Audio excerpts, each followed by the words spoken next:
Shame on you, don't do that again.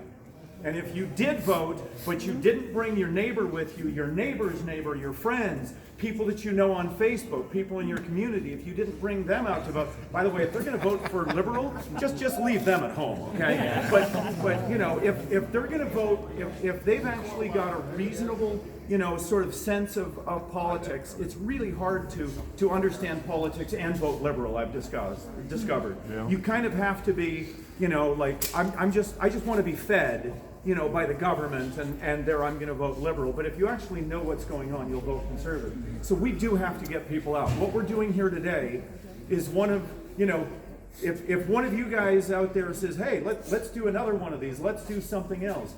This is Raf Collado. Raf Collado owns his own Air Force. Out in, he's at the Executive Airport.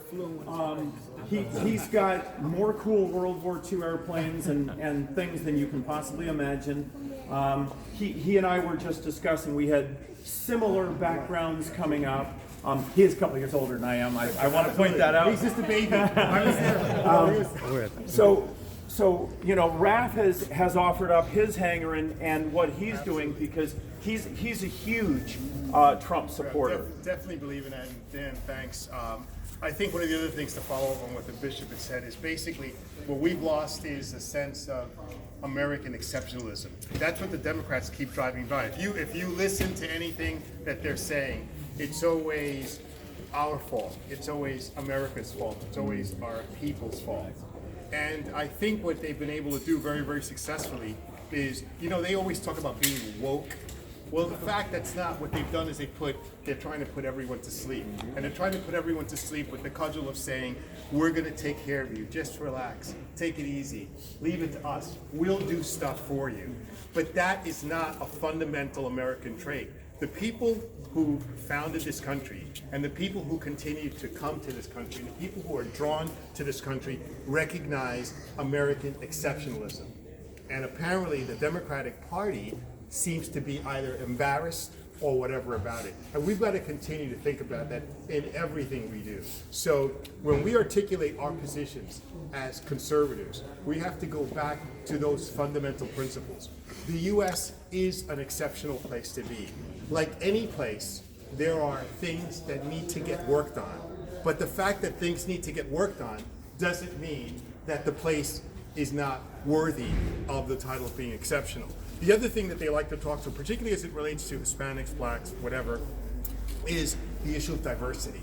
But they've taken diversity and perverted that. In the world that I was born in the America in which I was born to, was unbelievably diverse. If anything, it's become less diverse. And it was diverse in the following context. And I like to break it down to people in a way that they can understand, because a lot of the Democrats and liberals make it very challenging, very difficult. To me, think about a club. America was a phenomenal club. Lots of people. It was started by some great people with some great visions. And other people throughout the world saw that club and wanted to come and join that club. And in fact, they did for many years. But when you join a club, whatever that club is, you come to the club and you say, hey, what do we, or a fraternity, what do we wear? Oh, we wear red. We're going to put that on. And what do we say? Oh, we're going to say, what kind of hats do we do? And then, even if I came from the blue club, if I'm going to join the red, white, and blue club, then I'm red, white, and blue. You know, even though, yeah, maybe I'm blue at home, maybe I think, but I believe in that. So that was what diversity meant to me growing up. It was, we used to call it the melting pot. Out of many, one. You know, that was the team motto. But today, what diversity doesn't mean that. Diversity today means grievances. It means I'm pissed off because I didn't get this.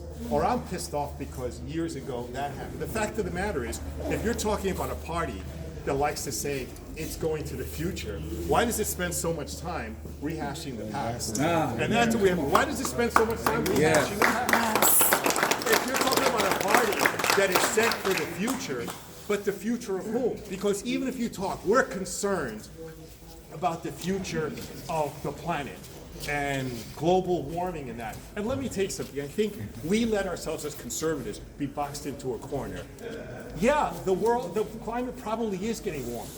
And there probably is climate change. But let me give you a little news flash. For the last 5 billion years on this planet, the climate's been changing. And you know what? I'm not even going to debate that it might be caused by human beings. Sure, that sounds logical, and it's probably true. But what are we going to do about it? Are we going to penalize coal miners? Are we going to take your business away because we just don't think you should be doing this?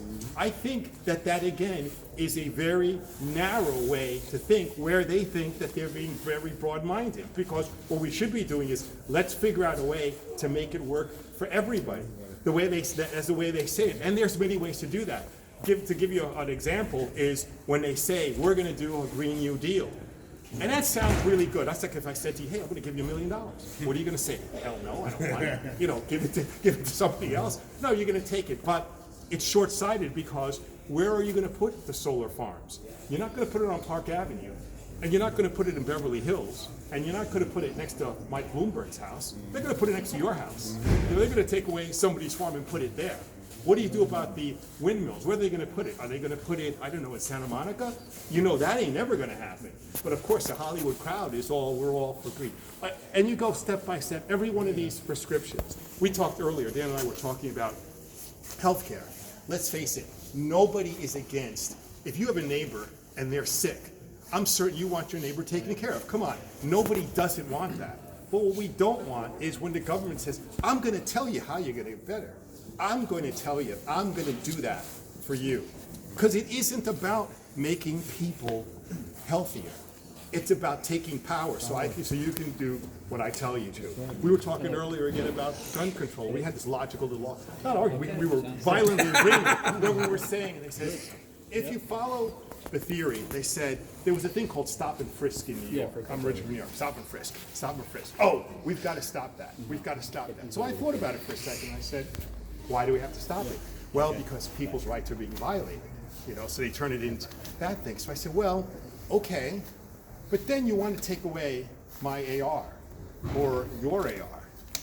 I haven't done anything wrong. I didn't shoot anybody. I mean, people do shoot people, but that wasn't me.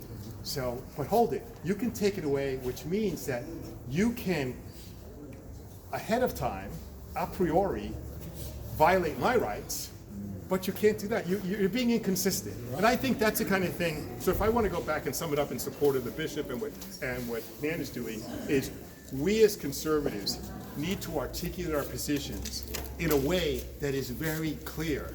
Not the way we counteract their slogans is by breaking it down into a simple thing. I'm not against people having health care. I can't, I'm a Christian, a Catholic by faith tradition, and my faith tradition says that you need to take care of those that are unfortunate. So I'm not against that. What I am against is the government telling me that they are going to do it on allegedly my behalf, because they're not doing it for the purposes of taking care of those less fortunate. They're doing it so they can have the power to tell you how to live, how to breathe, how to get better. And it's not even good, and it's all about power, and we have to watch that very carefully. The last thing is, we have to be, I think that I grew up in the news media that was basically fairly limited. There were 3 networks, and that's what we watched. And generally people needed to be relatively accurate and relatively fair. But what we have today, and let's be very, very clear about this, what we have today is a media that is driven strictly for profit. That's what sells. And you know what? I'm a businessman, so I'm all for profit. I'm not taking that away from them. I just hold their motives suspect. So when someone says, well, I'm the media and I'm the news, yeah, but why are you doing it? You need eyeballs. And you know how you get eyeballs? You don't get eyeballs when a couple of guys get together and someone's by the side of the road and you help get his car out of the ditch. Or you don't get it when a tree fell and a bunch of neighbors, black, white, Hispanic, gay, whatever it is, get together. You know when you get it? When you have somebody making some really stupid, asinine statement, and then they get on TV, and then what everyone looks at says, oh my God, this is terribly right. We're as divided as we've ever been. We're not. And I'll tell you how I know we're not. Having been from New York, is where all the crazy people are happening, and even in DC, what happens is when something really bad happens, someone drives planes into a building, or someone blows up someone in Boston, all of a sudden, everybody gets down to the real thing. That's really all of us black, white, gay, whatever, whatever your religious persuasion or whatever, that it really is us in this exceptional place against the world.